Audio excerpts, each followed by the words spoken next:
לנו יעד עד סוף 2028 להגיע לסדר גודל של 5,000 חברים ו-160 לשכות, לחזק את המועצות האזוריות שלנו, להעמיק את הפעילות של ההתנדבות בקהילה ולפתח את הקשרים עם ארגוני בני ברית ברחבי העולם. אלה 5 היעדים שקבענו בתוכנית האסטרטגית.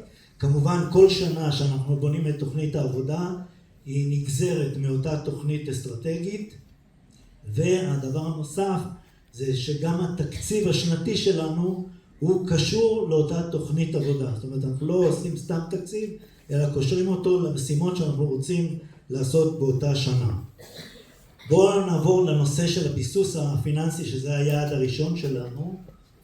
אני לא צריך לספר לכם שאנחנו כארגון, כי אנחנו עמותה, אנחנו לא נהנים מתקציבים ממשלתיים, זאת אומרת, הממשלה לא תומכת